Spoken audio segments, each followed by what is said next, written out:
गीता प्रेमी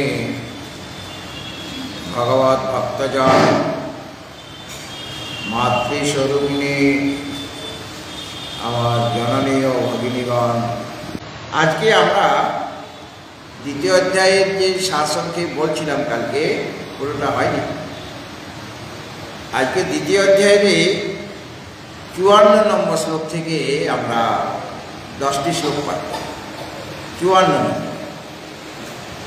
ओम नमो भगवते वासुदेवाय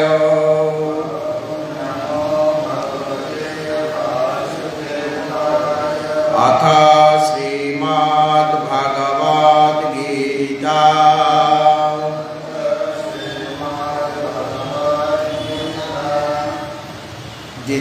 द्वितीयोऽध्यायः सांख्ययोगः अर्जुन उवाच स्थितप्रज्ञस्य का भाषा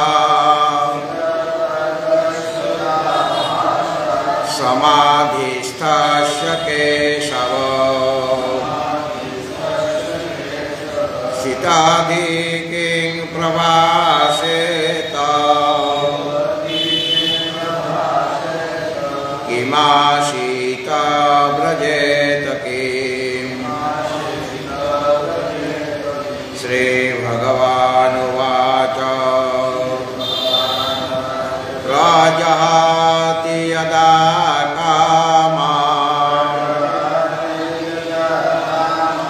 सर्वान् पार्थ मनोगतान्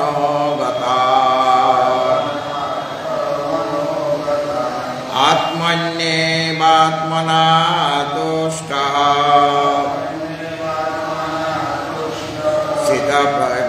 स्थितप्रज्ञस्तदोच्यते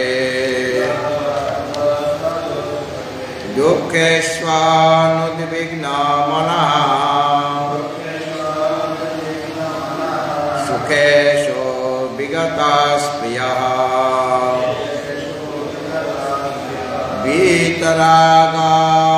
वीतरागभयक्रोधः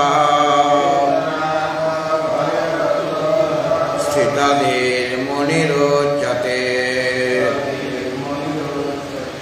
यः सर्वत्र नभिस्नेहः तत्तत्प्राप्य शुभाशुभम् न विनन्दति न द्वेष्टि तस्य प्रज्ञा प्रतिष्ठिता यदा संहरते चायं कुर्मोऽङ्गानीव सर्वशः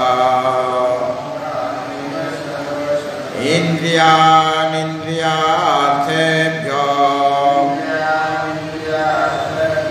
तस्य प्रज्ञा प्रतिष्ठिता विषया विनिवर्तन्ते निराहारस्य योगदेहिनः दशवर्ग्यां दशोऽप्यस्य परं दृष्ट्वा निवर्तते यततो यापि कौन्तेय पुरुषस्य विपश्चितः इन्द्रियाणि प्रमाथीनि हरन्ति प्रसवं मनः तानि सर्वाणि संयम्य युक्त आसीत् मत्परः वशे यस्येन्द्रियाणि तस्य प्रज्ञा प्रतिष्ठिता ध्येयतो विषयान् पुंसः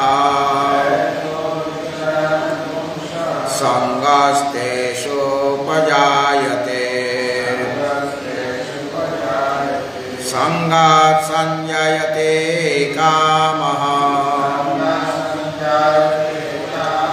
कामात् क्रोधो विजायते क्रोधात् भवति सम्मोहः सम्मोहात् स्मृतिविभ्रमः स्मृतिभ्रंशात् बुद्धिनाशो बुद्धिनाशात् प्रणश्यति स्मृतिभ्रंशात् बुद्धिनाशो बुद्धिनाशात् प्रणश्यति।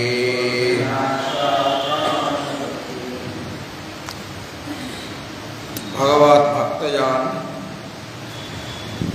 द्वितीय अध्यायेर सार संक्षेप নিয়ে আমরা গতকাল থেকে আলোচনা শুরু করেছিলাম। বিষাদগ্রস্ত যে অর্জুন, সেই অর্জুনকে বিষাদের হাত থেকে, শোকময়ের হাত থেকে মুক্ত করার জন্য শ্রী ভগবান এই দ্বিতীয় অধ্যায়ের 11 নম্বর শ্লোক থেকে উপদেশ দিতে আরম্ভ করেছেন। ভগবান গুরুরূপে তিনি অর্জুনকে বলছেন, প্রথমে তিরস্কার করলেন, তারপর তিনি তো শোক কি কারণে করছেন, যে সামনে যে পিতামহ ভীষ্ম রয়েছেন, দ্রোণাচার্য রয়েছেন, কৃপাচার্য রয়েছেন, বা আরও অনেক অনেক আমার প্রিয়জন, আত্মীয় স্বজন, বন্ধু বান্ধব রয়েছেন, এবং নিজ পক্ষেও ওই ধরনের ব্যক্তিত্ব রয়েছে, তার কাছে পূজনীয় আপনজন, আবার ভ্রাতা, বন্ধু, শালা, সম্বন্ধীনস্থতা এরাও রয়েছে। এদের দেখেই তার মনে বিষাদ দেখা দিয়েছে, মানে এরা মারা যাবে। প্রথমেই পণ্ডিত ব্যক্তিগণ মৃত বা জীবিত ব্যক্তি কারোর জন্য শোক প্রকাশ করেন না। তাছাড়া তুমি যে ভাবছো যে এদের জন্য আমার দুঃখ হবে, কষ্ট হবে, এই যে দুঃখ কষ্ট, এটাও তো আগমা পাইন নিত্যাস্তান্তিক শাশ্বত। সকলের জীবনে সুখ দুঃখ মান অপমান আসে। যখনই আমাদের ইন্দ্রিয়ের সাথে বিষয়ের সংযোগ হয়, অনুকূল বস্তু হলে আমার সুখ হবে, প্রতিকূল বস্তু হলে আমার দুঃখ হবে। কিন্তু এগুলি আগম আর অপাইন, সংযোগ হলে বিয়োগ হবে, বিয়োগ হলে সংযোগ হবে। সুতরাং সুখ দুঃখ মান অপমান লাভ ক্ষতি যা কিছু দ্বন্দ্ব রয়েছে, সবগুলি উৎপত্তি এবং বিনাশশীল, অতএব অনিত্য। কাজে অনিত্য বস্তুর জন্য তোমার শোক প্রকাশ করা উচিত নয়। তারপরে আমাদের বেদান্তের যে প্রসিদ্ধ একটা বিষয় রয়েছে যে আত্মা নাত্ম বিবেক। আত্মাকে, আত্মা কি আর অনাত্মা কি, এটা জেনে অনাত্মা থেকে আত্মাকে পৃথক করতে হবে। পৃথক করে অনাত্মা বস্তুর প্রতি আমাদের যে একটা আসক্তি ছিল, যখন অনাত্মা স্বরূপ জানা হয়নি, বা তা থেকে আমাদের সুখ সম্পত্তি লাভ হতে পারে বলে ভেবেছিলাম এবং ওগুলিকে সত্য বলে মনে করেছিলাম, যখন ওই অনাত্মা বস্তুর স্বরূপটি জানা হয়ে যাবে, তখন সাধক বা বিচারক বুঝতে পারেন যে এগুলি সব মিথ্যা পদার্থ, অনিত্য, এবং এর থেকে প্রকৃত অর্থে সুখ শান্তি লাভ করা যায় না। আর সতের স্বরূপ মানে আত্মা, অনাত্ম বিবেক, আত্মারও স্বরূপ জানতে হবে, সে গুরুর মুখ থেকে শুনতে হবে। যখন আত্মাস্বরূপ জানা হলো গুরুর মুখ থেকে, তখন ওই বিচারশীল ধীর ব্যক্তি বুঝতে পারলেন যে এখানেই সুখ, একে পেলেই প্রকৃত অর্থে আমি শান্তি লাভ করতে পারবো এবং আমার জীবন সফল হবে। এটা বেদান্তের পড়তে গেলেই এই আত্মানাত্ম বিবেক, মানে নিত্যানিত্য বস্তু বিবেক। আর ভগবানও এখানে সৎ অসৎ বিবেক করেছেন এই দ্বিতীয় অধ্যায়ে সাংখ্যযোগে। তিনি কি বলেছেন? না সত বিদ্যতে ভাব, না ভাব বিদ্যতে সতঃ, উভয়োরপি দৃষ্ট অন্তস্তনয়স্তত্ত্বদর্শিভিঃ। অর্থাৎ অসৎ ভাব ন বিদ্যতে। অসৎ মানে সতের বিপরীত। সৎ হলেন নিত্য, আর অসৎ হল অনিত্য। যা কিছু জগৎ প্রপঞ্চ দেখছি সব অসৎ। এই শরীরটাও অসৎ, ক্ষেত্র ক্ষেত্র বিভাগ যোগে আপনারা শুনেছেন, চিরকাল থাকবে না।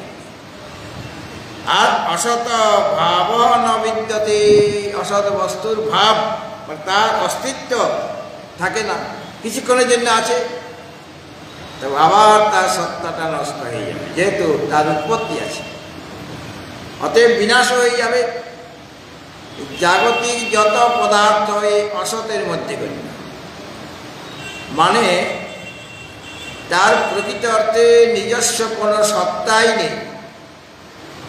পরমাত্মা সত্তার দ্বারাই তাকে সত্তাবান বলে মনে হচ্ছে মাত্র, কিন্তু যখন পারমার্থিক জ্ঞান হয়ে যাবে তখন বোঝা যাবে যে তার পারমার্থিক কোনো সত্তাই নেই এবং তার প্রকৃতপক্ষে অস্তিত্বই নাই।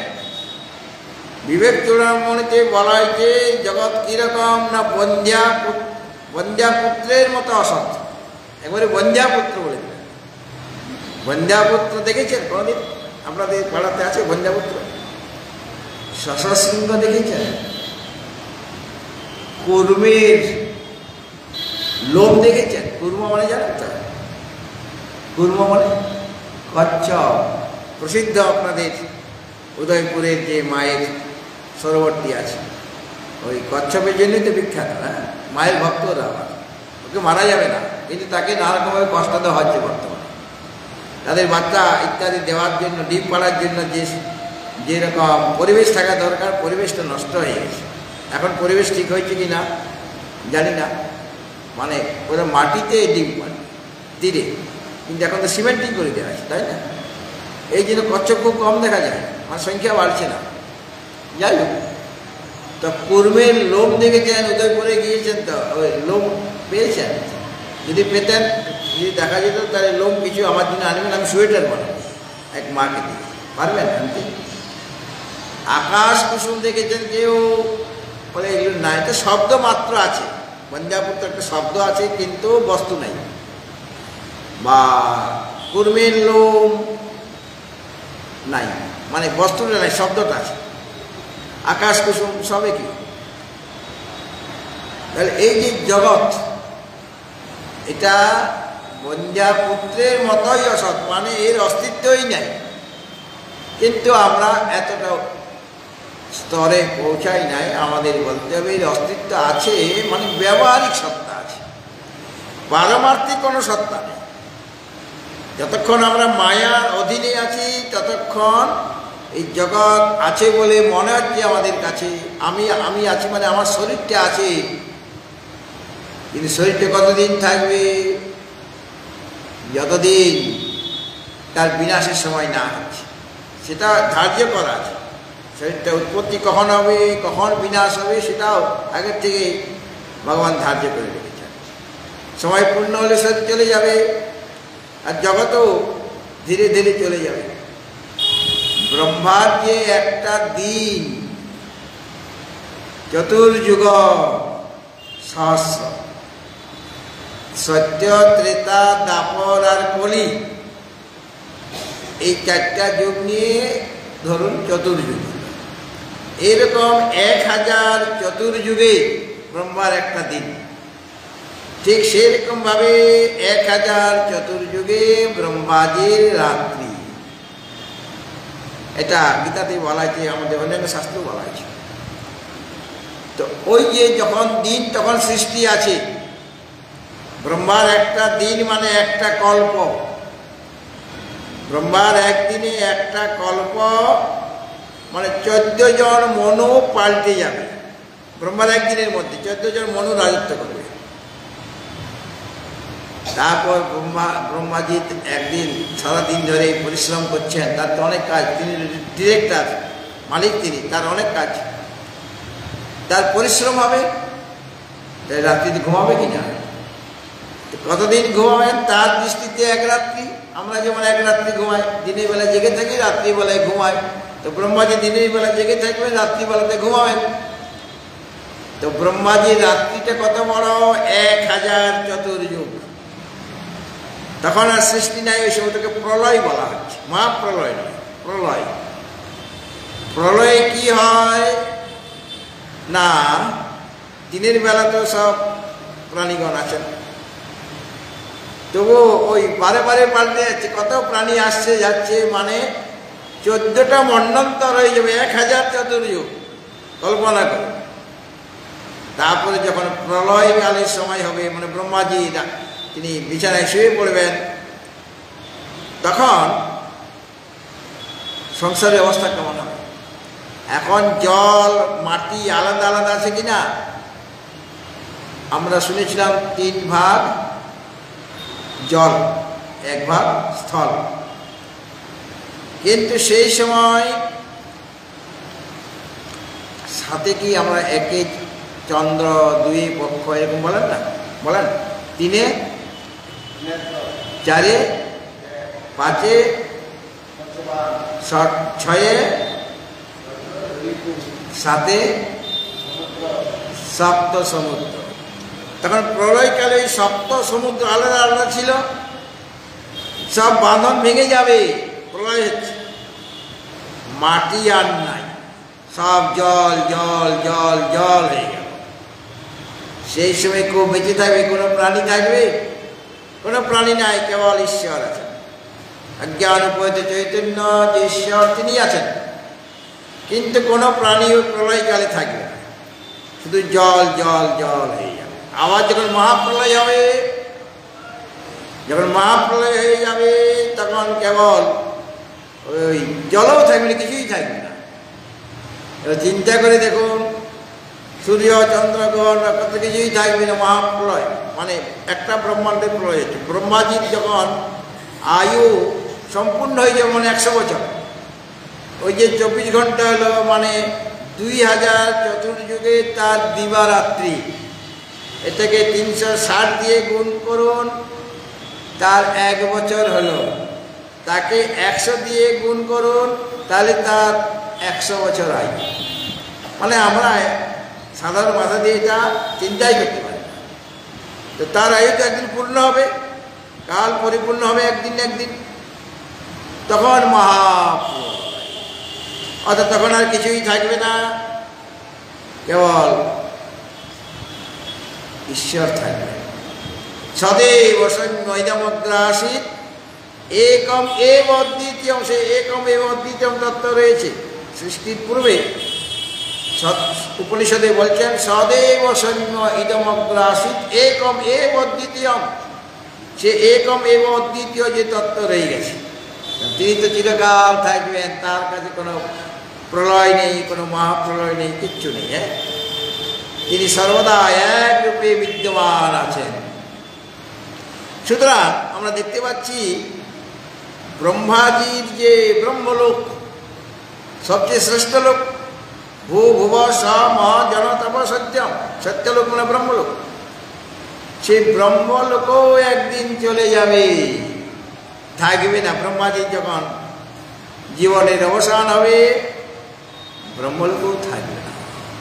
কেননা ব্রহ্মাজির এক শরীর একদিন উৎপন্ন হয়েছিল, আজকে যেটা বলা হলো ওং ইউ ব্রহ্মাণং বিদধাতি পূর্বম ইয় বৈ বেদাংশ প্রহিণতি তস্মৈ তং দেবম আত্মবুদ্ধি প্রকাশং মুমুক্ষুর বৈ শরণং অহং প্রপদ্যে। এটা শান্তি মন্ত্র, কিন্তু এটা আছে শ্বেতাশ্বতর উপনিষদে। এটা শান্তি মন্ত্র শ্বেতাশ্বতর উপনিষদে আছে। তিনি বলছেন, এই শান্তি মন্ত্রে ঋষি বলছেন, তিনি প্রথমে ব্রহ্মাজিকে সৃষ্টি করেন। ইয়ো ব্রহ্মাণং বিদধাতি পূর্বং, যিনি পূর্বে ব্রহ্মাজিকে সৃষ্টি করেন। প্রথম সৃষ্ট জীব হচ্ছেন ব্রহ্মা, তারপরে অন্য।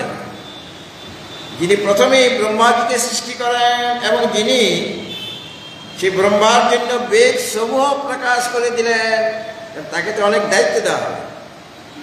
যাকে দায়িত্ব দেওয়া হয় তাকে নানা রকম শক্তি তার মধ্যে দিতে হবে। হ্যাঁ, তাছাড়া সেই দায়িত্ব, বিরাট দায়িত্ব দেওয়া হয়, সেই দায়িত্ব পালন করবে কেমন করে?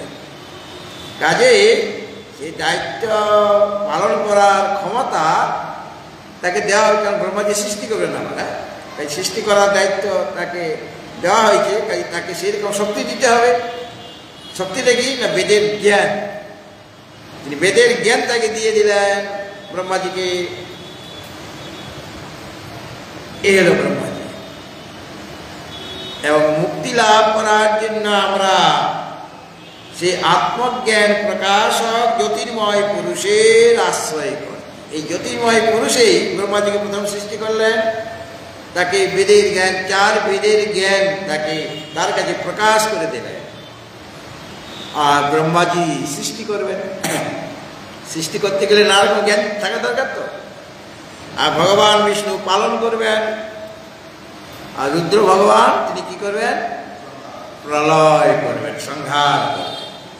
তাহলে আমার বক্তব্য যে ব্রহ্মলোকের মতো লোক, মানে যতদিন ব্রহ্মলোক থাকবে ততদিন এই কত যুগ পাল্টে পাল্টে যাবে। সত্য তেটা দাপর করি, ওই একদিনের মধ্যেই 1000 বার সত্য যুগ, 1000 বার তেতা যুগ, একটা দিনের মধ্যে 1000 বার দাপর যুগ, 1000 বার কলিযুগ আসছে। কল্পনা করে দেন। এমন যে ব্রহ্মলোক বা ব্রহ্মাজি, তার শরীরটাও নষ্ট হয়ে যাচ্ছে, মানে তারও শরীরটা বিনাশ হয়ে যাচ্ছে। আর ব্রহ্মলোকেরও বিনাশ হয়ে যাচ্ছে, ওটাও অসতের মধ্যেই পড়ছে। ব্রহ্মলোক বলুন, ভূ ভুব সহ যত লোকই থাকুক না কেন, যেখানে যত প্রাণী আছে সব অসৎ, কিন্তু ব্রহ্মাজির শরীরটা অসৎ। ব্রহ্মাজি অসৎ কেন? তিনি তো সেই পরমাত্মা স্বরূপ, তিনি তো জ্ঞানী পুরুষ। তিনি ওই শরীরটার মধ্যে অবস্থান করছিলেন, কিন্তু শরীরটা সৃষ্টি হয়েছে একদিন, শরীরটার একদিন বিনাশ হয়ে যাবে। কিন্তু ব্রহ্মাজি তিনি স্বস্বরূপে সর্বদা স্থিত হয়ে আছেন। ঠিক সেরকম ভাবে যত অসৎ পদার্থ আছে, যার সৃষ্টি হয়েছে একদিন, তার বিনাশ হবে। এবং ব্যবহারিক দৃষ্টিতে তার একটা সত্তা আছে, তার নাম ব্যবহারিক সত্তা।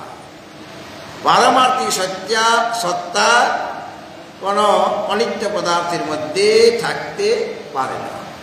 এই জন্য বললেন অসৎ বস্তুর ভাব নেই, মানে সত্তা নেই, পারমার্থিক সত্তা নেই। আর সত অভাব ন বিদ্যতে, যেটা সৎ বস্তু, সৎ মানে যে চিরকাল থাকবে, অতীতে ছিলেন, বর্তমানে আছেন, আর ভবিষ্যতে থাকবে। সৎ মানে সত্য। সত্য এইরকম, পূর্বে যেটা সত্য ছিল এখনো সেটা সত্য, আর ভবিষ্যতেও সেটা সত্য থাকবে। এই জন্য যারা মিথ্যা কথা বলে তাদের নোট রাখতে হয় যে কবে কাকে কি বলেছিলাম, পূর্বে বলেছিলাম কি বলেছিলাম। এখন অনেক দিন, 10 বছর পর বা 5 বছর পর, সে তো মনে রেখে দিয়েছে। আমি 2 বছর পর তার কাছে গেলাম, সেখানে যদি উল্টা বলে ফেলি, তাকে ওই সময় একটা কথা বলেছিলাম, এবং কিছুদিন পরে বা 1 বছর পরে তাকে যদি অন্য কথা বলে ওই বিষয়ে, তাহলে সে ধরে ফেলবে। এই তাকে মনে রাখতে, মিথ্যাবাদীকে মনে রাখতে কখন কোথায় কী বলেছি। কিন্তু সত্যবাদীকে মনে রাখতে হয় না, কারণ সে তো সত্য কথা বলে। কাজে তার যেটা মনে আছে সেটা হুবহু সেই রকমভাবেই বলে দেবেন, তাকে কোনো লিস্ট কোনো ডায়েরি ব্যবহার করতে হবে না। কারণ সত্য তিন কালেই একই রকম ভাবে সত্য, সৎ মানেই সত্য, আর সত্য মানেই নিত্য, সে চিরকাল থাকবে, আর তিনি হচ্ছেন আত্মা। সুতরাং সত অভাব ন বিদ্যতে, সৎ বস্তু পরমাত্মা বস্তুর তার কখনো অভাব হয় না, মানে তার অস্তিত্ব থাকবে না এরকম হয় না, মানে তার বিনাশ নেই। সৎ বস্তুর কোনো সময় নাশ হয় না।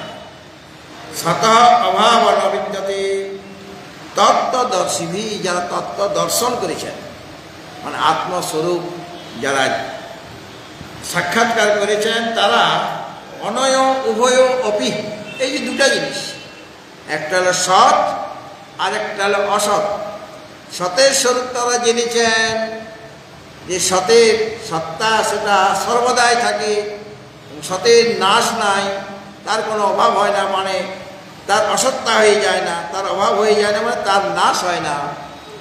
আর অসতের স্বরূপও তত্ত্বদর্শীগণ জেনেছেন, যা তত্ত্বকে মানে ওই যথার্থ স্বরূপ যারা জেনেছেন, তারা ওই অসতের স্বরূপটাও জেনেছেন, তবে গিয়ে তারা তত্ত্বদর্শী হয়েছেন।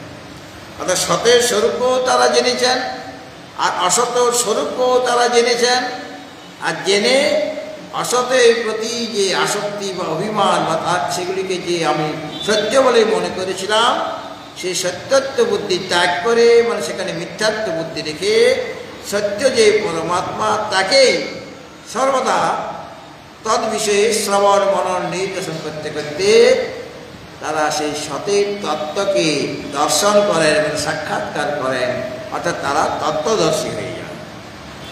এইভাবে সৎ অসৎ বিবেকের কথা বলেছেন অর্জুনকে, যে মানে এটা আত্মতত্ত্বকে অবগত হওয়ার জন্য, আত্মাকে লাভ করার জন্য এটা তোমাকে প্রথম প্রয়োজন। কেননা আত্মবিদ্যা ছাড়া অর্জুনের শোক মোহ দূর হবে না, আমাদেরও তাই। অর্জুনকে উপলক্ষ করে সকলের জন্য ভগবান উপদেশ দিচ্ছেন। সুতরাং প্রথমেই তোমাকে নিত্যানিত্য বস্তু বিবেক করতে হবে। সাধারণ জীবকে বা যারা এই বিষয়ে ইচ্ছুক, যারা আত্মতত্ত্ব লাভ করতে চান, বা যারা শোকময়ের হাত থেকে নিষ্কৃতি পেতে চান, যারা শোক চান না, যারা দুঃখ চান না, যারা কষ্ট চান না। এমন কোনো ব্যক্তি আছে যে যারা দুঃখ চায় না, মানে কষ্ট চায় না, মানে দুঃখ চায় কষ্ট চায়, এরকম ব্যক্তি সংসারে নেই। আমরা সকলেই দুঃখের হাত থেকে নিষ্কৃতি পেতে চাই, কষ্টের হাত থেকে, যন্ত্রণার হাত থেকে নিষ্কৃতি পেতে চাই, অর্থাৎ বিষাদের হাত থেকে আমরা নিষ্কৃতি পেতে চাই। আমরা সকলেই মাঝে মাঝেই বিষাদগ্রস্ত হয়ে যাচ্ছি। কখনো খুব ভালোভাবে আছি, শরীর ভালো, মন ভালো, হঠাৎ করে মনটা খারাপ হয়ে যাচ্ছে কিছু একটা স্মরণ করে বা চিন্তন করে, কারণে অকারণে আমরা উদ্বিগ্ন হয়ে যাচ্ছি, টেনশন হয়ে যাচ্ছে, বিষাদগ্রস্ত হয়ে যাচ্ছে। কিন্তু যদি সদসৎ বিবেক করা হয়, দুটাকে যদি পৃথক করা হয়, তাহলে এত সহজে আমরা উদ্বিগ্ন হব না। অর্থাৎ ওই অসতেই আমাদের উদ্বিগ্ন করে, সৎ আমাদের কখনো উদ্বিগ্ন করে না। সৎ তো আমাকে সর্বদাই আনন্দ দিতে চাইছে, সর্বদাই সে আমাকে শান্তি দিতে চাইছে, এবং সৎ সর্বদাই সমস্ত দুঃখকে দূর করে কেবল আনন্দেই দিতে চায়। কিন্তু মাঝখানে অসৎ এসে যাওয়াতে, অসৎ পদার্থগুলির প্রতি মোহ এসে যাওয়াতে ওই সতের যে আনন্দ স্বরূপতা, সেখান থেকে আমরা বিচ্যুত হয়ে যাই, তার স্বরূপটা আমরা যথাযথভাবে অনুধাবন করতে পারি না। এই জন্য প্রথমেই সদসৎ বিবেকের কথা ভগবান বললেন, যাতে করে তার শোক মোহ দূর হয়। মানে এটা না থাকলে তুমি আত্মতত্ত্বকে, মানে বিবেক দুটাকে পৃথক না করতে পারলে আত্মা স্বরূপ বা আত্মবিদ্যা তুমি লাভ করতে পারবে না। তাহলে একদিকে সৎ, আরেকদিকে অসৎ। সতের বিনাশ নাই, আর অসত্যের সত্তাই নাই। একজন হচ্ছেন অবিনাশী। অবিনাশী তু তদ্বিদ্ধি ইয়েন সর্বমিদং ততম। এই যে সব তত্ত্বটা কীরকম ভগবান বলে দিচ্ছেন যে এটা হলো অবিনাশী। অবিনাশী বলে যেন এর কোনোদিন বিনাশ হয় না, এবং তার দ্বারাই সমস্ত জগৎ ব্যপ্ত হয়ে আছে। তিনি সর্বত্র ব্যপ্ত হয়ে আছেন। যেন ইদম সর্বম ততম, মানে ব্যপ্তম, সমস্ত কিছু তিনি ব্যক্ত করে রেখেছেন। এবং এর বিনাশ করা, সৎ তত্ত্বের বিনাশ করা কারো পক্ষে সম্ভব নয়। আর অসৎ বস্তু সে আপনা আপনি তার স্বভাবেই হলো বিনাশের দিকে এগিয়ে যাওয়া।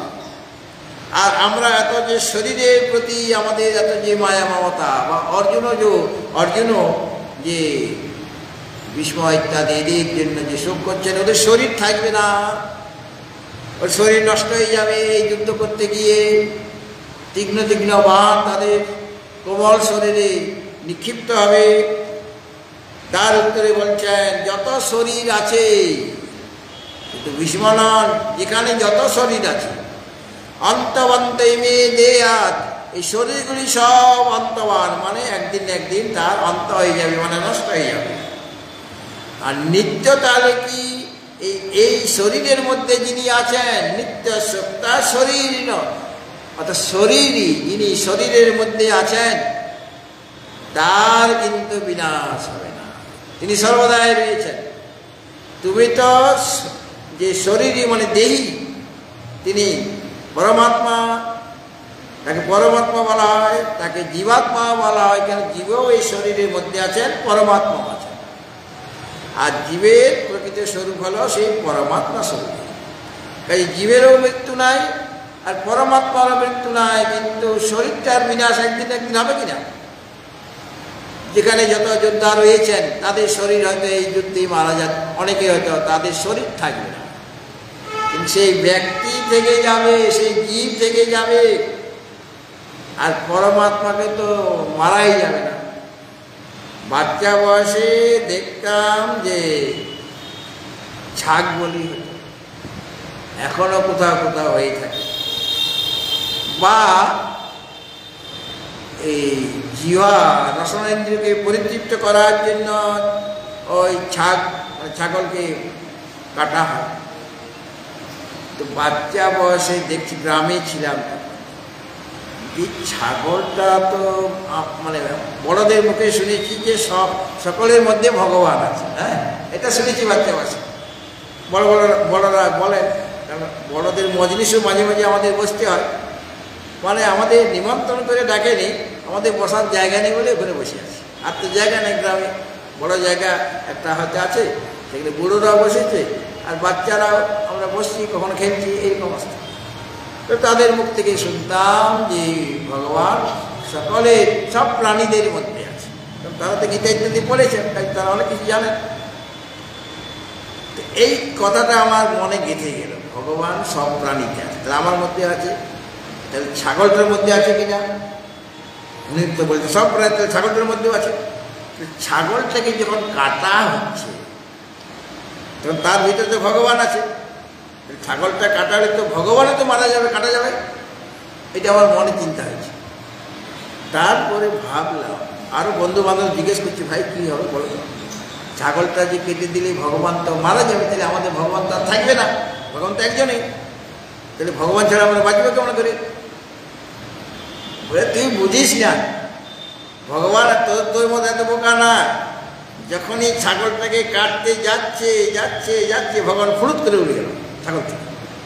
মানে বাচ্চাদের উত্তর যে ভগবান ছাগলটা যখনই কোপটা পড়বে তখনই ভগবান পালিয়ে যাবে ছাগলের শরীর থেকে।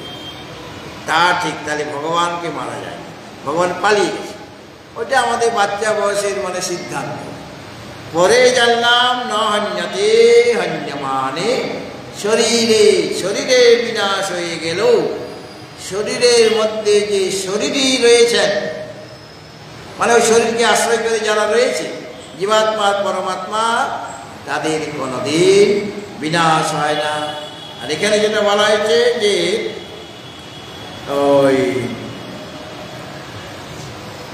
সতের কথা তার দ্বারাই সমস্ত কিছু ব্যক্ত হয়ে আছে, তার মানে পরমাত্মাকে বুঝতে হবে। যদিও জীবও ব্যক্ত, কিন্তু জীব সেই কথাটা বুঝতে পারছে না। এই সমস্ত শরীর, যত শরীর আছে সংসারে সব বিনাশী, কিন্তু এই শরীরের মধ্যে যিনি আছেন তিনি নিত্য, তিনি শাশ্বত, তিনি অবিনাশী। অর্থাৎ বিনাশী পদার্থের মধ্যে অবিনাশী তত্ত্ব রয়েছে। সমস্ত বিনাশীল পদার্থের মধ্যে রয়েছেন কে? একজন অবিনাশী তত্ত্ব। একটা পাথরের মধ্যেও সেই অবিনাশী তত্ত্ব রয়েছে, এক গঙ্গা জলের মধ্যেও সেই অবিনাশী তত্ত্ব রয়েছেন, আকাশের মধ্যে রয়েছেন। আকাশকেও তিনি ব্যক্ত করে রেখেছেন, আকাশের মধ্যে থেকে আকাশকে তিনি পরিচালিত করছেন। এইভাবে সকলের মধ্যেই তিনি রয়েছেন, কিন্তু তিনি সর্বদাই নিত্য। দেহী সে দেহকে আশ্রয় করে রয়েছে। তাহলে আমাদের প্রশ্ন জাগে যে ভগবানকে তাহলে শরীরকে আশ্রয় করে থাকতে হয়? বলে সাধারণ জীবের মতো নয়, পরমাত্মা তো সর্বত্র ব্যক্ত হয়ে আছেন। তাহলে শরীরের ভিতরে তিনি থাকবেন না? যেহেতু তিনি সর্বব্যাপক, কাজে সমস্ত শরীরে আছেন। একটা পিপিলিকার মধ্যেও আছেন, একটা অ্যামিবা যে এককোষী প্রাণী তার মধ্যেও আছেন। যেহেতু তিনি সর্বব্যাপক, এই হিসাবে তিনি আছেন। আর জীব কেন আছে? সে পূর্ব জন্মে তার শরীরের দ্বারা যে সমস্ত শুভাশুভ কর্ম করেছিলেন এবং সেখানে তার কর্তৃত্ব ভক্তিত্ব বোধ ছিল জীবের অজ্ঞানতাবশত, সেই সমস্ত কর্মের ফল ভোগ করার জন্য তাকে একটা শরীর ধারণ করতে হয়েছে, কর্মের ফল ভোগ করার জন্য। কেননা সে তো নিজের স্বরূপটা ভুলে গিয়েছেন অজ্ঞানতাবশত, যার জন্য জীব কর্মফল ভোগ করে। আর পরমাত্মা একই শরীরের মধ্যে থাকলেও বা একটা বৃক্ষরূপ শরীরেই থাকলেও তাকে কোনো ফল গ্রহণ করতে হচ্ছে না, ভক্ষণ করতে হচ্ছে না। কেন? তিনি তো যেহেতু সর্বব্যাপী, সে এই জন্য সর্বত্র রয়েছেন, কর্মফল ভোগ করার জন্য আসেন নাকি? আর তাকে তার যাতায়াত নেই। তিনি তো অনন্ত কোটি ব্রহ্মাণ্ডের মধ্যে সর্বত্র সব কিছুকে অনুসূত করে রেখেছেন, ব্যক্ত করে রেখেছেন। তাই তিনি হলেন অবিনাশী তত্ত্ব, সেই সৎ তত্ত্ব, যেটা আগে সৎ বলা হয়। আর তিনি, তাকে বিনাশ করা যাবে না। শরীরে বিনাশ তো স্বাভাবিকভাবেই হয়ে যাবে, তুমি মারো বা না মারো তার বিনাশ হবেই। আর তুমি যদি কোনো বিশিষ্ট যোদ্ধাকে মারো, তোমার হাতে মারা গেলে লোকে বলবে অর্জুন কত বড় মানে বীর, কত বড় যোদ্ধা আছে। এইরকম একজন বিরাট পরাক্রমশালী যোদ্ধাকে অনায়াসে তিনি মেরে ফেলেছেন, বধ করেছেন। আসলে তুমি বধ করনি, আমি এই সকলকে কালরূপে বধ করে রেখেছি, নিমিত্ত মাত্র ভবসব্যসা। এইভাবে ভগবান এই আত্মতত্ত্বের কথা বলছেন এবং প্রসিদ্ধ কথা বলেছেন যে তার জন্ম নেই ন জায়তে প্রিয়তে বা কদাচিন নায়ং ভূত্বা ভবিতা বা ন ভূয় অজো নিত্য শাশ্বত অয়ং পুরাণ ন হন্যতে হন্যমানে শরীরে। শরীরে বিনাশ হয়ে গেল, তার বিনাশ হবে না। অর্থাৎ শরীরের মধ্যেও তিনি আছেন, শরীরের বাইরেও আছেন। শরীরের ভিতরেও রয়েছেন, শরীরের বাইরেও রয়েছেন, সর্বত্র তিনি রয়েছেন। এবং তিনি নিত্য, তিনি শাশ্বত, তিনি অজ, মানে তার জন্ম নেই। জন্ম নেই যখন, তার মৃত্যুও নেই। তিনি শাশ্বত মানে চিরন্তন, তিনি পুরাণ মানে প্রাচীন হয়েও নিত্য নূতন। এবং শরীরের বিনাশ হয়ে গেলেও তার বিনাশ হয় না।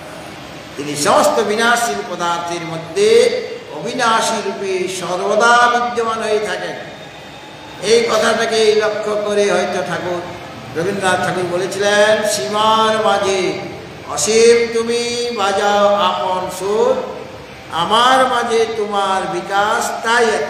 সংসার এত ভালো লাগছে কেন? কেননা সংসারের মধ্যে সীমিত বস্তুর মধ্যে, যত সীমিত বস্তু আছে তার মধ্যেও তুমি অসীম যে অনন্ত তুমি সেখানে রয়েছ, যেহেতু তুমি সর্বব্যাপক, সব কিছুর মধ্যেই রয়েছ, সেটা সীমিত বস্তু হোক বা বিনাশী পদার্থ হোক, সব কিছুর মধ্যেই তুমি থাকো। কাজেই অর্জুন যে ভেবেছিলেন যে আমাকে এদের মারতে হবে, তাহলে আমি পাপের ভাগী হয়ে যাব, বলে না, তুমি পাপের ভাগী হবে না, তুমি তো তোমার কর্তব্য কর্ম পালন করছো। তুমি একজন ক্ষত্রিয়, ক্ষত্রিয়ের কাজ হচ্ছে প্রজাগণের রক্ষা করার জন্য, প্রজা পালন করার জন্য বা ধর্মযুদ্ধ করার জন্য তাকে সেই ধর্মযুদ্ধ করতেই হবে। ধর্মযুদ্ধ না করো বরং সেটাই পাপ হবে। সুখী ন ক্ষত্রিয়া পার্থ লভন্তে যুদ্ধ মিদৃশম। যারা সুখী, হে পার্থ, যারা সুখী ক্ষত্রিয় তারা এই ধরনের ধর্মযুদ্ধ লাভ করে। তুমি তো ধর্মযুদ্ধ, তোমার কাছে এটা অধর্মযুদ্ধ নয়, কারণ তোমাদের তো প্রাপ্য রাজ্য তারা ফিরিয়ে দিচ্ছে না। বিনা যুদ্ধে নাই জীব সূর্যগ্রমেদিনী, এটা দুর্যোধনের প্রতিজ্ঞা ছিল। আর 5 ভাইয়ের জন্য 5 গ্রাম তো দিলই না, 5 ভাইয়ের জন্য 5টা গ্রাম চেয়েছিলেন ভগবান শ্রীকৃষ্ণ পাণ্ডবদের হয়ে, কারণ তিনি দুধ হয়ে গিয়েছিলেন, কিন্তু সেটাও দিতে চাইলেন না, মানে 1 ফোঁটা মাটি তিনি দেবেন না। তো এই যে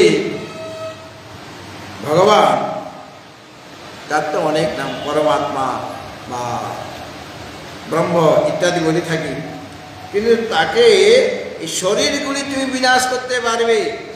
শরীরের বিনাশ, যুদ্ধের দ্বারা শরীরের বিনাশ হবে।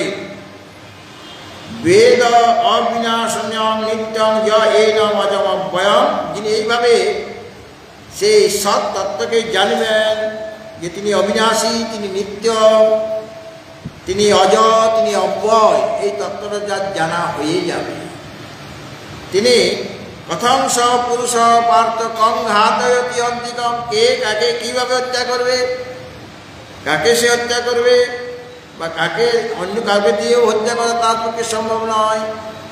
কাজে অর্জুন, তুমি মনে করছো আমি এদের হত্যা করব, তুমি হত্যা তো কাউকে করতে পারো না, তুমি কারো জীবন নিতে পারো না, তোমার জীবন নেওয়ার ক্ষমতা নেই। যিনি জীব দিয়েছেন তিনি সময় মতো তার প্রাণ নিয়ে নেবে, তুমি কেবল নিমিত্ত মাত্র হবে। কাজেই আর এটা তোমার দায়িত্ব। অন্য কেউ যদি, যারা ক্ষত্রিয় নয়, তারা যদি বলে যে আমি যুদ্ধ করব, বা তাদের যোদ্ধা হিসেবে নামও নেয়, বা যারা মিলিটারি নয়, অমিলিটারি ম্যান, তারা যদি একজনকে মেরে দেয় তার পাপ হবে। কিন্তু মিলিটারিরা যদি যুদ্ধস্থলে মারে তাহলে তখন তার অপরাধ হবে না। সেই মিলিটারি যদি সাধারণভাবে সমাজের মধ্যে এসে বিনা কারণে যদি কাউকে হত্যা করে, তার সেটা অপরাধ হয়ে যেতে হবে। সুতরাং তোমার কর্তব্য হিসাবে তুমি সেটা দায়িত্ব পালন করবে, এর দ্বারা তুমি পাপের ভাগীও হবে না। এবং এই যে আত্মতত্ত্ব, একে শস্ত্র ছেদন করতে পারে না, একে অগ্নি দগ্ধ করতে পারে না, জল একে ভিজাতে পারে না, বায়ু একে শুষ্ক করতে পারে না, অর্থাৎ কোনোভাবেই তার বিনাশ সম্ভব নয়। ভগবত ভক্তজন এইভাবে আত্মবিদ্যার উপদেশ দিলেন। দেহি নিত্যমবদ্ধোয়ং দেহে সর্বস্ব ভারত, তস্মাৎ সর্বাণি ভূতানি নতং শোচিতু মহর্ষি। ভগবান আরও বললেন যে হে অর্জুন, দেহি নিত্যম অবদ্ধোয়ং দেহে সর্বস্ব ভারত, তস্মাৎ সর্বাণি ভূতানি নতং শোচিতুম অর্হসি। হে ভারত অয়ং দেহি, এই যে দেহি মানে যিনি দেহের মধ্যে বর্তমান রয়েছেন, সব শরীরে রয়েছেন, সর্বস্ব দেহে, সমস্ত দেহে তিনি রয়েছেন, কিন্তু তিনি নিত্যরূপে অব্যয় রূপে রয়েছেন, সকল শরীরে তিনি রয়েছেন। কিন্তু কীরকমভাবে রয়েছেন, সেই দেহি মানে আত্মা বা সৎ বস্তু না, তিনি সর্বদাই অবদ্ধ, তাকে বধ করা যাবে না, তাকে মারা যাবে না, কারণ অন্যতে অন্যমানি শরীরে। এই কারণে হে অর্জুন, ত্বং সর্বাণি ভূতানি শোচিতুম ন অর্হসি। এই সমস্ত প্রাণীদের জন্য তোমার শোক করা মোটেই উচিত নয়। এইভাবে অর্জুনকে তার বিষাদের হাত থেকে তিনি মুক্ত করতে চাইছেন, কিন্তু আত্মবিদ্যার দ্বারাই প্রকৃত অর্থে শোক দূর হবে, এছাড়া অন্য কোনো উপায় নেই। কিন্তু সেই আত্মবিদ্যা লাভ করা সকলের পক্ষে তো সহজ নয়। তাহলে আমাদের শোক হবে, তাহলে আমাদের কি কর্তব্য? তার জন্য ভগবান এই দ্বিতীয় অধ্যায়ে বললেন, যার যেটা ধর্ম, মানে যার যেটা দায়িত্ব, সেই দায়িত্ব তোমাদের পালন করতে হবে। ব্রাহ্মণের একরকম তার ধর্ম, ক্ষত্রিয়ের আরেক রকম ধর্ম, বৈশ্যের আরেক রকম ধর্ম, বা শূদ্রের আরেক রকম ধর্ম। সকলের ধর্ম আলাদা আলাদা, গুণ কর্ম বিভাগ সকলেরই মানে বর্ণ এবং আশ্রম অনুযায়ী তাদের কর্মগুলি ভিন্ন ভিন্ন হয়ে যায়। যেমন আশ্রমে ব্রহ্মচর্য আশ্রম, গারস্থ আশ্রম, বানপ্রস্থ আশ্রম, সন্ন্যাস আশ্রম, এই চারটে আশ্রমে যারা থাকে নাকি, যারা ব্রহ্মচারী, ব্রহ্মচারীরাই একদিন গৃহস্থ হবে, কারণ গুরুকুলে গিয়েছে তারা। ওটাকে বলা হয় উপকুরবান ব্রহ্মচারী। ব্রহ্মচর্য পালন করতে হবে গুরুগৃহে গিয়ে, এবং সেইভাবে ব্রহ্মচারীর মতো থাকবে, গুরুদেবের সেবা করবেন, গুরুদেব যা যা বলবেন সেই কাজও করে দেবেন, এবং যখন পড়াশোনা করার জন্য ডাকবে তখন তাকে আসতে হবে। যদিও মেন হচ্ছে অধ্যয়ন করা, কিন্তু অধ্যয়নটা যাতে সার্থক হয়, সারা জীবন যাতে মনে থাকতে পারে, তার জন্য তাকে নানা রকমভাবে শারীরিকভাবে তপস্যা করতে হবে, মানসিকভাবে তপস্যা করতে হবে, বাচিকভাবে তপস্যা করতে হবে। গুরুকুলে তুমি যা চাইবে তাই খেতে পাবে তা নয়, যা দেওয়া হচ্ছে সব সেটা তোমাকে খেতে হবে। আর গুরু সেবা করতে হবে, গোচারণ করতে হবে, মানে রান্নাবান্নাও মাঝে মাঝে করতে হবে, মানে সর্ববিদ্যায় বিশারদ। তুমি না খেয়ে মরবে না, তুমি নিজে রান্না জানো। গারস্থ ধর্ম পালন করতে গিয়ে তোমার পত্নী যদি কোনোদিন অসুস্থ হয়ে যায় তো না খেয়ে থাকতে হবে না, রেস্টুরেন্টে গিয়ে খাবার কিনতে হবে না, তুমি তখন ফটাফট রান্না করে দেবে, কারণ তোমার রান্না গুরুদেব শিখিয়ে দিয়েছেন, গুরু পত্নী শিখিয়ে দিয়েছেন রান্নাবান্নার কাজ। আর কীভাবে কাঠ কাটতে হবে, কীভাবে উনুন জ্বালাতে হবে, সব শিক্ষা দেওয়া হয়ে গেছে সেখানে গুরুকুলে। আর শাস্ত্রের অধ্যয়ন করেছিলেন, অর্থাৎ সর্ববিদ্যায় বিশারদ করে ছাড়বেন ব্রহ্মচারী, তবে গিয়ে সে সৎ গৃহস্থ হতে পারবে। এখন গুরুকুলেই নয়, এই জন্য সৎ গৃহস্থ হচ্ছে না, তাদের একরকম কাজ ব্রহ্মচারী, আর গৃহস্থের আরেক রকম কাজ, তার উপরে নানা রকম দায়িত্ব, পিতামাতার দায়িত্ব, সন্তানদের দায়িত্ব, সমাজের দায়িত্ব তার উপর থাকে। এই সমস্ত দায়িত্ব পালন করলে স্বধর্মনাথ তম অভ্যর্য সিদ্ধিং বিন্দতি মানব। নিজের নিজের ধর্ম, নিজের নিজের দায়িত্ব পালন যদি কেউ করে তাহলে সেও সিদ্ধি লাভ করে, মানে জীবনের যে লক্ষ্য সেদিকে সে পৌঁছাতে পারবে।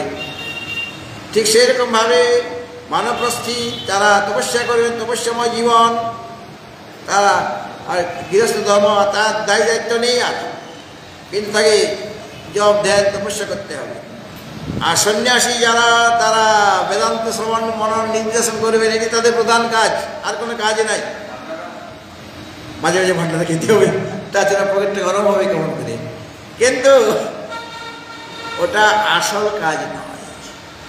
আসল কাজ ভান্ডারা খাওয়া নয়, আসল কাজ ওখানে তো মনে করো গেলে পরে অনেক সাধু সন্তের দর্শন হবে, হবে কি না? এই জন্য বিভিন্ন আশ্রম থেকে সাধু ভান্ডারার ব্যবস্থা করা হয়। মনে করো আমি এখানে একা পড়ে আছি, কেউ আসছে না, কেন? তুমি সাধু ভান্ডারা দিচ্ছ না, তুমি সেক্রেটারি, তুমি প্রেসিডেন্ট, তাহলে সাধু ভান্ডারা দিচ্ছে না বলে কোনো সাধু এখানে আসছে না, তাহলে সাধু দর্শন তোমার হচ্ছে না। সাধু দর্শন করতে গেলে আশ্রম আশ্রম ঘুরতে হবে, তাহলে কত টাকা খরচ হবে। এইভাবে সাধু সমাজ ঠিক করেছে যে মাঝে মাঝে ভান্ডার হবে, তাহলে একজনের সাধুর সাথে আরেকজন সাধু, মানে অনেক সাধু সেখানে মিলিত হবে, সাধু দর্শন হবে। আর আশ্রম থেকে তোমাকে হয়তো পকেট খরচটাও দিচ্ছে না, তেল সাবানের টাকাটাও দিচ্ছে না, এরকম হতে পারে, অনেক আশ্রম দেয় না, তোমার কিছু পকেট খরচও হয়ে যাবে। আর সাধু সন্তের দর্শন, এইটা প্রধান কাজ, সাধু সন্তের দর্শন হবে। আর বাকি যেটা সেটা তো তোমার ব্যবহারিক কাজে লাগবে, সেটা সে হয়তো পাচ্ছে না। অনেকে হয়তো আশ্রমে থাকে না, একা থাকে, সে বেচারি কী করবে? টাকা পয়সা না হলে সে খাবে কি? সর্বমন নির্দেশন যে করবে, তার তো খাওয়াই জুটছে না। আর এখানে কোনো ছত্র নয় যে ছত্রে গিয়ে ভিক্ষা করে নিয়ে আসবে। কাজে মাঝে মাঝে সাধুরা যদি ভাণ্ডারে যায় সেটা তো স্বভাব নয়। যাই হোক, তো এই যে সন্ন্যাসীদের আসল কাজ হলো আত্মা বা ওরে দ্রষ্টব্য, আত্মদর্শন করাটাই তার প্রধান লক্ষ্য। আর তার জন্য সাধন মানে ওইগুলি তার কাজ, শ্রোতব্য, মন্তব্য, নিদিধ্যাসিতব্য, আর কোনো কাজ নেই। সাধুরা এখন অনেক কাজ করছে, এই জন্য সাধু সেই রকম তৈরি আর হচ্ছে না। সে যদি বলে যে এখানে ওই নানারকমভাবে বিয়ে বাড়ির ব্যবস্থা করবো, শ্রাদ্ধ বাড়ির ব্যবস্থা করবো, অমুকের ব্যবস্থা করবো এই আশ্রমে, তাহলে সাধু বাবা যদি করে তাহলে সে আর গীতার প্রবচন করতে পারবে? গৃহস্থরা এখানে এসে তারা সেই দায়িত্বটা নিয়েছে, কোনো সাধু দায়িত্ব নেয়নি, গৃহস্থরা নিয়েছে। তো তাদের একটা সামাজিক দায়িত্ব রয়েছে, তারা করবে। আর এখন যদি আমাকে বলে মহারাজ আজকে 250 লোক খাবে, আপনি একটু দেখাশোনাটা করবেন, আর যদি আমাদের কোমর ব্যথা করে আপনি একটু পরিবেশন করবেন, আর মহারাজ বাজার থেকে সবজিটা এনে দেবেন, টাকা দেওয়া হচ্ছে, আপনি এনে দেবেন, তাহলে আমি কখন গীতা পড়বো, কখন আমি বিরক্ত নির্মূলন করবো, কখন আমি জব করবো, কখন ধ্যান করবো? আমার শুধু টেনশন, এই সবজিটা এনে দিয়েছি, সবাই তো পাবে, তো কম পড়ে যাবে, আমার চিন্তা হয়ে গেছে। 250 লোক খাবে, সবজি কম হবে না তো? আমার চালটা আমাকেই বার করে দিতে হয়েছে, আমার সবসময় চিন্তা, যতক্ষণ না খাওয়া হচ্ছে। এরা যদি একজন যদি প্রসাদ, তো তারা টাকা দিয়েছে আশ্রমকে, যদি কয়েকজন না খেতে পায় তাহলে আমাকেই তো ধরবে। এখন শঙ্করকে ধরুক, আমার রতন আছে, আরও যারা দেখাশোনা করে তাদের ধরবে। আমাকে যদি এসে বলে মহারাজ আমাদের তো কীরকম ব্যবস্থা, আমরা তো 10 জন খেতে পাই না, বলি শঙ্করকে বলো, রতনকে বলো, আর রতন, রণ, পিএল ঘোষ, ওদের ধরো, আমার কি? আমি 2 দিনের জন্য এসেছি, মানে আমরা তো 2 দিনে, আমি যদি সারা জীবনও থাকি না এখানে, তাও বলবো আমি 2 দিনের জন্য এসেছি। 2 দিনের জন্য যে আসা, কে আর বেশি দিনের জন্য আসে? 2 দিনের জন্য আসে। কাজে আমার উপর কোনো দায়িত্ব, তাহলে আমার যে কাজটা সেটা করা সম্ভব হবে কিনা? আর আমি যদি ওর মধ্যে ঢুকে পড়ি তাহলে আমার পক্ষে নিরন্তর যে চিন্তন করা সেটা আমার পক্ষে সম্ভব হচ্ছে না। কিন্তু এটাই আমাদের কাজ ছিল। সেই জন্য নিজের ধর্ম সর্বদাই পালন করা দরকার। ভগবান বলে দিলেন, স্বধর্মমপি চাবেক্ষ ন বিকম্পিত মহর্ষি ধর্মাদি যুদ্ধাশ্রে অন্যত ক্ষত্রিয়স্য ন বিদ্যতে। নিজের ক্ষত্রিয়, কাজে তাদের পক্ষে ধর্মযুদ্ধ করা শ্রেয়, কল্যাণকর। আর যারা ব্রহ্মচারী বা যারা ব্রাহ্মণ, তারা কি যুদ্ধ করতে যাবে? আছে 2-1 জন, দ্রোণাচার্য তো ব্রাহ্মণ, তিনি যুদ্ধ করতেন, সে বিপদে পড়ে সে ওই কাজটা নিয়েছে। ব্রাহ্মণত্ব আছে, তার ক্ষত্রিয়ত্ব আছে, কিন্তু ব্রাহ্মণ শরীরটা, কিন্তু ক্ষত্রিয়ের কাজ করছে, সেটা বিপাকে পড়ে তাকে ক্ষত্রিয়ের মতো কাজ করতে হচ্ছে, কিন্তু আসলে তিনি ব্রাহ্মণ। তো এইভাবে সকলের দায় মানে কর্তব্য সব আলাদা আলাদা। ভগবান অর্জুনকে বলছেন তুমি তোমার স্বধর্ম পালন করো, কারণ স্বধর্ম পালনের দ্বারাই সিদ্ধি লাভ হবে। কর্মণা তম অভ্যর্য সিদ্ধিং বিন্দতি মানব, নিজে নিজের যেটা কর্ম স্বকর্মণা, তার দ্বারা ভগবানের পূজা হচ্ছে, এটা তুমি মনে করো। একজন মা রান্না বান্না করছেন, অন্য কোনো কাজ নেই, তার রান্নাবান্না কাজ বা ঘর পরিষ্কার পরিচ্ছন্ন রাখা তার উপরে দায়িত্ব আছে, সে লোক দিয়ে করাতে পারে, কিন্তু তার উপরে দায়িত্ব দেওয়া আছে। তাহলে এই যে কর্মটা তিনি করছেন, এর দ্বারাই ভগবানের পূজা হচ্ছে। একজন ঝাড়ু দিচ্ছে, ঝাড়ু দেওয়ার দ্বারা ভগবানের পূজা হচ্ছে, সেই ভাবটা আমাদের নিয়ে আসতে হবে। স্বকর্মণা তম অভ্যর্থ সিদ্ধি বিন্দতি মানব। অতএব তুমি তোমার যে ক্ষত্রিয়, সেই হিসাবেও তোমার যুদ্ধ করা উচিত, পিছিয়ে আসা উচিত নয়। তবে হ্যাঁ, যুদ্ধ করার একটা কৌশল তোমাকে শিখিয়ে দিচ্ছি। সুখ দুঃখে সমীকৃত্বা লাভ লাভ জয়া জয় তত যুদ্ধায় যুদ্ধস্য নৈবং পাপমবাপ্স্যসি। এটা মন্ত্র দিয়ে দিবেন। তুমি সধর্ম পালন করো, তুমি ক্ষত্রিয়, তোমাকে যুদ্ধ করতেই হবে, কিন্তু একটা কথা মনে রাখবে, এটা শুধু ক্ষত্রিয়ের জন্য উপদেশ নয়, সকলের জন্য, সমস্ত মানবের জন্য, যে আমরা যখন যে কাজটা করি না কেন, একজন রান্না করছেন, রান্নার প্রতিদিন ভালো হবে, একদিন ভালো হবে, একদিন খারাপ হতে হয়ে যেতে পারে। খারাপ হয়ে গেলে তুমি চোটপাট নেবে নাকি? হতেই পারে। কিন্তু যিনি রান্না করছেন মা, সে জানে, সে গীতাতে পড়েছে, ভগবানের উপদেশ তার শোনা হয়ে গিয়েছে। ভগবান কি বললেন? সুখ দুঃখে সমীকৃত লাভ লাভ জয়া জয় তত যুদ্ধায় যুদ্ধস্য নৈবং পাপমবাপসি। হে অর্জুন, তুমি যে যুদ্ধ করতে যাচ্ছ বা আমরা যার যেটা কাজ করতে যাচ্ছি, সেটা সবসময় কি সফল হবে? বিফল তো হয়ে যেতে পারে, বা কখনো সুখ দেবে, কখনো দুঃখ দেবে, কখনো লাভ হবে, কখনো ক্ষতি হবে। ব্যবসা করতে গেলে সবসময় লাভ হবে কি? ক্ষতির মুখও তো দেখতে হয়। তাই বলে কি সে ব্যবসাটা ছেড়ে দেবে? যে ব্যবসা ছেড়ে দেয় তাকে বুঝতে হবে সেই ব্যবসায়ী নয়। ব্যবসা সে বুঝে না যে বারে বারে ব্যবসার ইয়েটা চেঞ্জ করছে, বারে বারে পরিবর্তন করে দিচ্ছে। ওটা আমার ঠিক হলো না, ওটা ঠিক হলো, মানে তুমি ব্যবসা বাণিজ্যই করতে যাবে, লেগে থাকো, তৎপর হয়ে থাকো। ভগবান বলেছিল তৎপর হয়ে থাকবে, লেগে থাকবে জ্ঞান লাভ করার জন্য। এই জন্য ওখানে লেগে থাকতে হবে। ব্যবসায়ীদের জানে, যারা এখানে যারা বেনিয়া, যারা বেনিয়া মানে ব্যবসায়ী, তারা এত সহজে মুসলে পড়ে না। ক্ষতি হয়ে যাচ্ছে হোক, তাতে কোনো অসুবিধা নেই, এরপরে আমি উঠি নেব। সে মনে মুসলে পড়বে না বা বিষাদগ্রস্ত হয়ে যাবে না যে এত টাকা ক্ষতি হয়ে গেল। আরে তার 1 বছরের মধ্যে তার 10 গুণে ঘরে ঢুকিয়ে দেবে, করে কি না? সুতরাং সুখ দুঃখের সমীকৃত, সুখ দুঃখে সমান জ্ঞান করে, লাভা লাভ লাভ আর ক্ষতিকে সমান জ্ঞান করে, জয়া জয়, তুমি সংশয় করেছিলে আমার জয় হবে কি পরাজয় হবে, ওটা চিন্তা করো না। জয় বা পরাজয় সেটা যা হওয়ার হবে, জয় হোক বা পরাজয় হোক, সমানভাবে সমভাব নিয়ে তুমি যুদ্ধ করে যাও। এইভাবে তত যুদ্ধ হয় যুদ্ধস্য, তুমি যুদ্ধ করার জন্য উঠে পড়ে লাগো। এর ফলে অর্জুন ভেবেছিল আমার অনেক পাপ হয়ে যাবে, পাপ আমাদের পাপের দ্বারা আমরা লিপ্ত হয়ে যাব। কিন্তু ভগবান বললেন নৈবং পাপমবাপসি, এইভাবে কর্ম করলে, যুদ্ধ করলে তোমাকে পাপের ভাগী হতে হবে না। অর্থাৎ সমবুদ্ধি থাকতে হবে। ভগবানের এক নাম সম, তিনি সর্বত্র সমভাবে রয়েছেন। সমবুদ্ধি মানে আরেকটা হতে পারে ভগবত বুদ্ধি দিয়ে কাজ করছে, সব ভগবানের জন্য, এটা একটা অর্থ হতে পারে।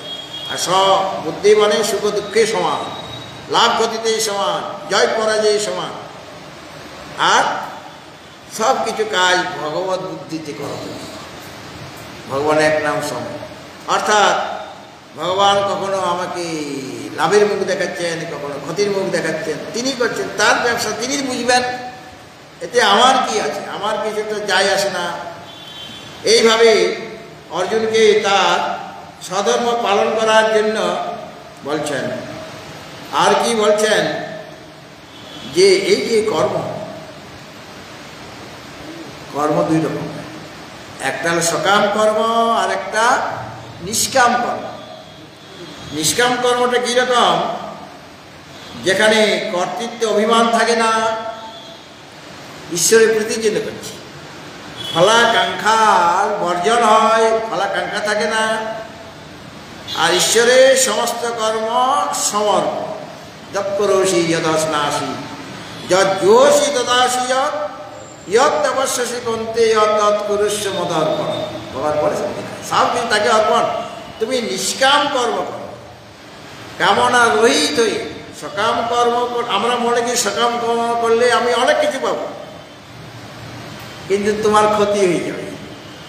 তুমি যেটুকু চেয়েছ সেইটুকু পাবে, আর জাগতিক বস্তু পাবে।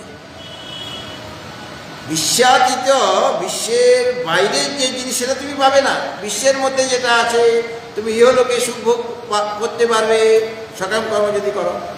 তুমি পরলোকে গিয়ে স্বর্গ সুখ ভোগ করতে পারবে বা ব্রহ্মলোকে যেতে পারবে সকাম কর্ম করেছো।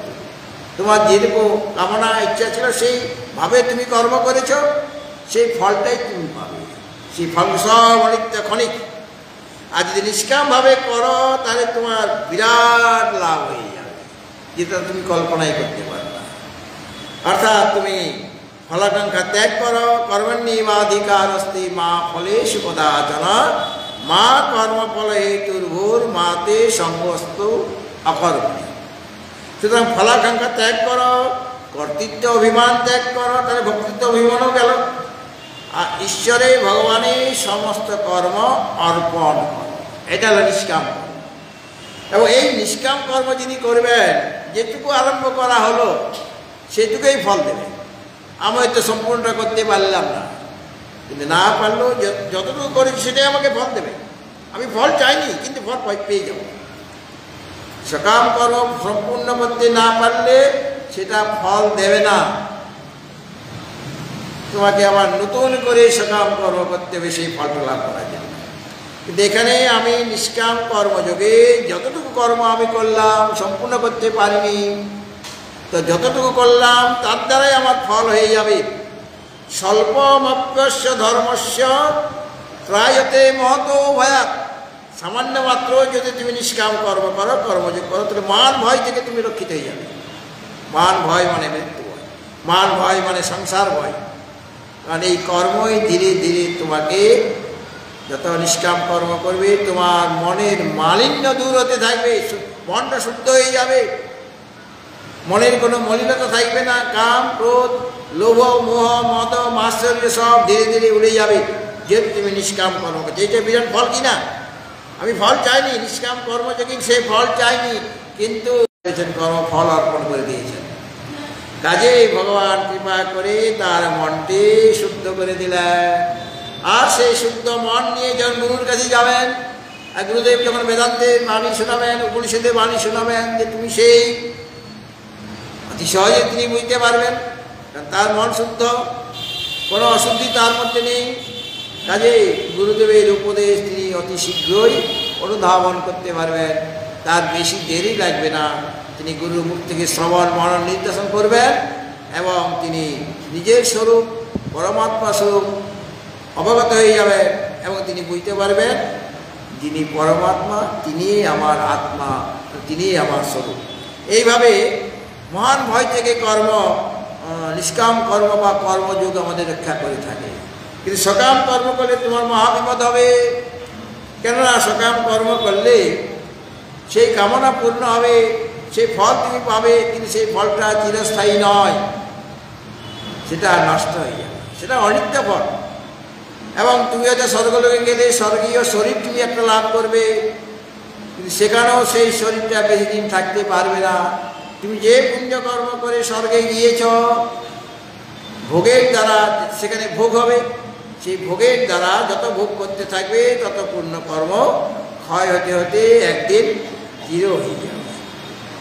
কিন্তু সে তখন ফিরবে, কিন্তু সব পুণ্যকর্ম জিরো হবে না।